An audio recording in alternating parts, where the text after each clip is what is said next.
Elastisitas permintaan.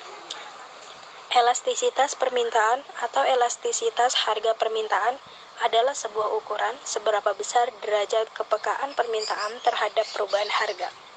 Elastisitas permintaan mempersoalkan jumlah yang diminta atau perubahan jumlah permintaan dengan perubahan tingkat harga. Berikut rumus untuk menghitung koefisien permintaan.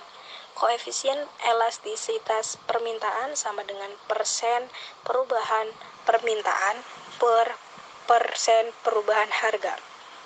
Atau koefisien elastisitas permintaan sama dengan perubahan jumlah permintaan per perubahan harga dikali harga awal per jumlah permintaan awal. Berikut contoh soal. Pada saat harga 10.000, jumlah permintaan 20 unit. Pada saat harga naik menjadi 12.000, jumlah permintaan menjadi 15 unit. Hitunglah koefisien elastisitas dari data dan kuantitas permintaan tersebut. Masukkan rumus sehingga menjadi 15 dikurang 20 per 12.000 dikurang 10.000 dikali 10.000 per 20 sehingga menjadi min 50.000 per 40.000 menjadi min 1,25. Perlu diketahui bahwa dalam menghitung koefisien elastisitas, nilai yang diperoleh adalah negatif. Nilai negatif ini disebabkan karena harga dan jumlah barang yang diminta mengalami arah yang berbalikan. Penurunan harga menaikkan permintaan atau kenaikan harga menurunkan permintaan. Namun dalam menghitung koefisien elastisitas, tanda negatif biasanya diabaikan. B. Jenis elastisitas permintaan. Elastisitas permintaan terdiri dari 5 jenis, yaitu permintaan elastis, permintaan inelastis, permintaan uniter, permintaan elastis sempurna, dan permintaan inelastis sempurna. Yang pertama, elastis. Jenis ini terjadi apabila persentase perubahan permintaan lebih besar dari persentase perubahan dari harga. Dengan kata lain, dalam harga yang berubah A% diikuti dengan perubahan permintaan lebih dari A%. Permintaan elastisitas ini ditunjukkan dengan koefisien ED yang memiliki besarnya lebih dari 1. ED lebih besar dari 1. Sebuah barang yang bersifat permintaannya elastis ialah barang-barang sekunder dan tersier atau mewah, serta barang yang mempunyai substitusi atau pengganti. 2. Permintaan inelastis. Jenis ini terjadi apabila persentase perubahan permintaan lebih kecil daripada persentase perubahan pada harga. Dengan kata lain, harga yang berubah sebesar A% ternyata diikuti perubahan permintaan kurang A%. Permintaan inelastis ditunjukkan dengan koefisien yang besarnya kurang dari 1. Suatu barang yang memiliki sifat permintaan inelastis ialah barang kebutuhan pokok. Contohnya seperti beras, jagung, dan sebagainya. 3. Permintaan unitary. Jenis ini terjadi apabila persentase perubahan permintaan sama dengan persentase perubahan harga. Dengan kata lain, harga yang berubah A% diikuti perubahan permintaan sebesar A% juga.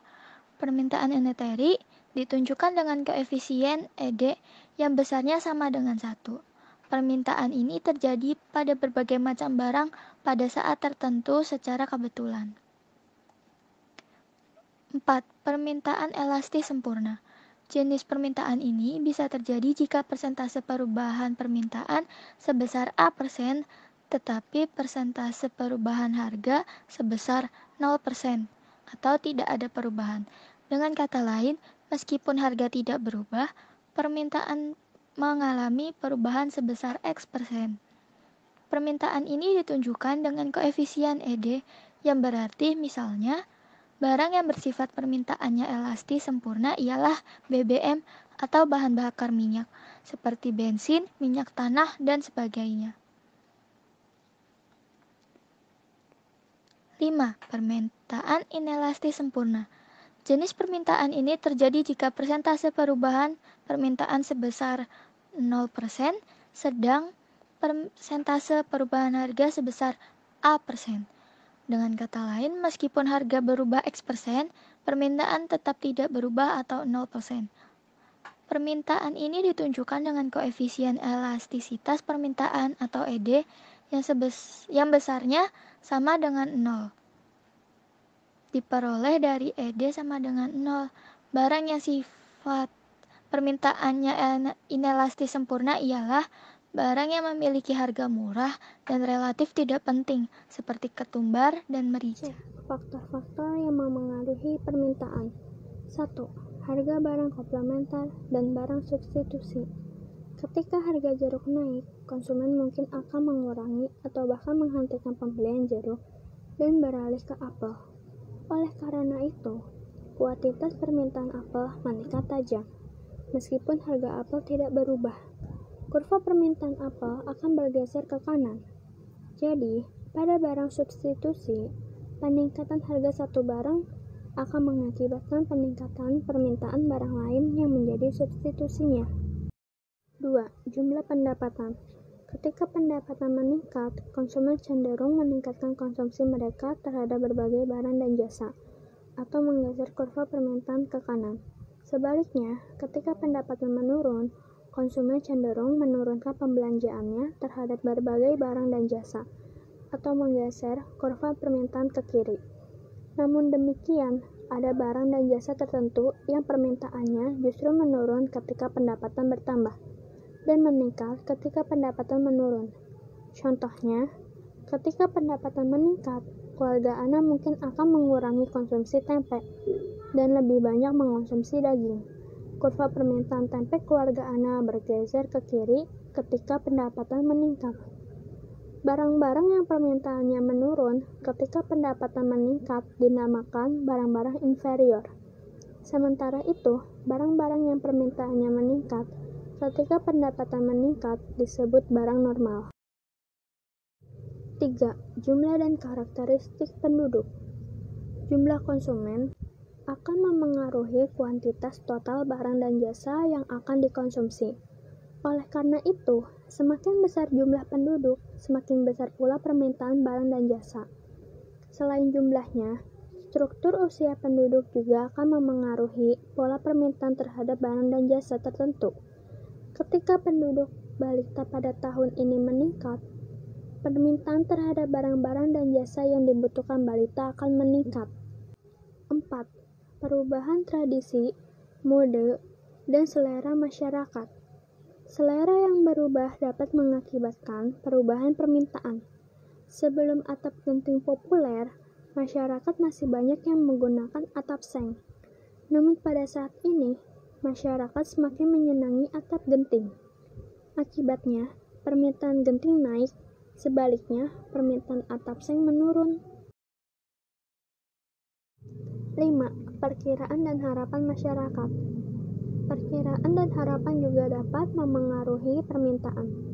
Ketika krisis ekonomi mulai melanda negara kita pada tahun 1997, situasi ekonomi menjadi kurang menentu. Banyak warga masyarakat merasa khawatir dan bahkan memperkirakan bahwa resesi akan berkepanjangan. Di televisi dan surat-surat kabar diberitakan terjadinya antrean panjang di pasar-pasar swalayan. Orang-orang berebut gula pasir, minyak goreng, susu, mie instan, tepung terigu, serta berbagai barang kebutuhan pokok lainnya. Mereka khawatir bahwa harga barang-barang tersebut akan meningkat di kemudian hari. Bahkan, mereka juga khawatir bahwa stok atau persediaan berbagai barang keperluan tersebut akan hilang di pasaran karena produsen tidak mampu lagi berproduksi. 6. Hari Raya Keagamaan. Pada Hari Raya Natal, permintaan terhadap pohon Natal, CD lagu-lagu rohani, kue-kue Natal, tepung terigu, atau berbagai barang souvenir akan meningkat tajam. Begitu pula pada saat Hari Raya Lebaran, permintaan terhadap ketupat, kue-kue, mukena, dan sajadah juga meningkat tajam. 7. kondisi sosial dan ekonomi. Pada saat situasi keamanan kacau, permintaan akan makanan mungkin meningkat. Toko-toko dan perkantoran menambah tenaga keamanan mereka. Penduduk yang tinggal di perumahan elit akan menyewa jasa keamanan untuk menjaga rumah serta kekayaan mereka. Sementara itu, sebagian besar orang cenderung mengurungkan niat untuk beraktivitas di luar rumah. Hal ini mengakibatkan permintaan beberapa barang dan jasa seperti bensin dan angkutan menurun. D. Elastisitas permintaan. Perubahan jumlah barang yang diminta persentasenya lebih besar dari perubahan harga, maka disebut permintaan elastis. Sebaliknya, jika persen perubahan permintaan lebih kecil dari persen perubahan harga, maka permintaan itu disebut dengan permintaan inelastis. Contoh, pada saat harga barang Rp20.000, jumlah barang yang diminta sebanyak 50 unit. Selanjutnya, pada saat harga turun menjadi Rp18.000, jumlah barang yang diminta menjadi 60 unit. Hitunglah koefisien elastis permintaannya. Jawab, ED sama dengan 60 dikurang 50 per 18.000 dikurang 20.000 dikali 20.000 per 50. Hasilnya sama dengan 2 atau elastis. Berbagai cara penghitungan elastisitas permintaan. A. Jika diketahui data perubahan harga, ED sama dengan segitiga Q per segitiga P dikali P0 per Q0.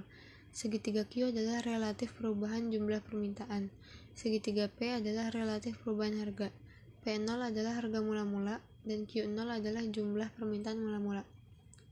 B. Dalam bentuk persentase. Koefisien elastisitas permintaan rumusnya adalah persentase perubahan kuantitas permintaan per persentase perubahan harga, atau ED sama dengan persen segitiga Q per persen segitiga P. C. Dalam bentuk kurva.